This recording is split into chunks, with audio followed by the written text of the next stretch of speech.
ठग सुकेश चंद्रशेखर के 200 करोड़ के मनी लॉन्ड्रिंग मामले में अब एक चौंकाने वाला खुलासा हुआ है, जिससे तिहाड़ जेल प्रशासन पर ही सवाल खड़े हो रहे हैं। सवाल ये कि क्या सुकेश चंद्रशेखर और जेल प्रशासन के बीच कोई तालमेल है, क्योंकि जो खुलासे किए गए हैं उससे तो ऐसा ही लगता है कि ठग सुकेश चंद्रशेखर को जेल में स्पेशल ट्रीटमेंट दिया जाता था और उसकी मनमानी चलती थी, जिनके बारे में एक एक्ट्रेस ने जानकारी दी है। चलिए आपको भी बताते हैं कि एक्ट्रेस ने क्या कुछ खुलासा किया है। दरअसल चंद्रशेखर के 200 करोड़ की मनी लॉन्ड्रिंग मामले में तीसरी सप्लीमेंट्री चार्जशीट दायर की गई है। इस चार्जशीट में कई खुलासे किए गए हैं। बात भले ही 2018 की है, लेकिन इससे अभी बहुत बवाल मच सकता है। बॉलीवुड एक्ट्रेस ने इस मामले में कोर्ट में अपना बयान दर्ज करवाया है।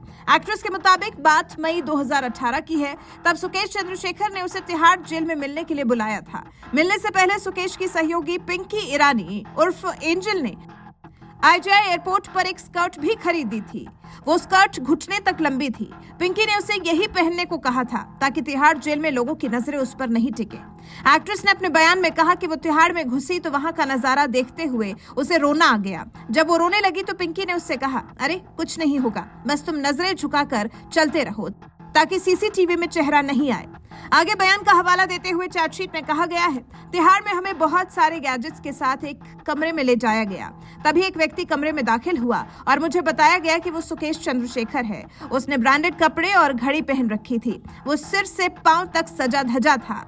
ईरानी ने मुझे बताया कि वो सन टीवी के मालिक और जयललिता का भतीजा है और वोटिंग मशीन हैकिंग के मामले में सलाखों के पीछे है। एक्ट्रेस ने आगे कहा, मैं सबके सामने उस पर चिल्लाई कि उसने मुझे मिलने के लिए तिहाड़ जेल क्यों बुलाया। उसने मुझे बताया कि उसका मुझ पर क्रश है और वो काफी समय से मेरे सीरियल देखता आ रहा है।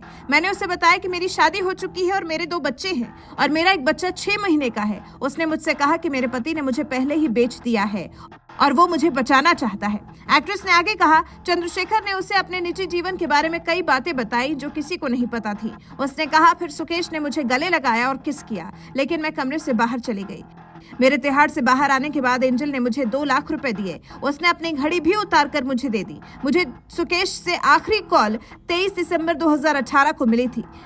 एक्ट्रेस ने कोर्ट में बताया कि मुंबई लौटने के बाद उसे ब्लैकमेल किया गया और 8 लाख रुपए मांगे गए। हालांकि एक्ट्रेस आखिर है कौन, इसका खुलासा नहीं हुआ है।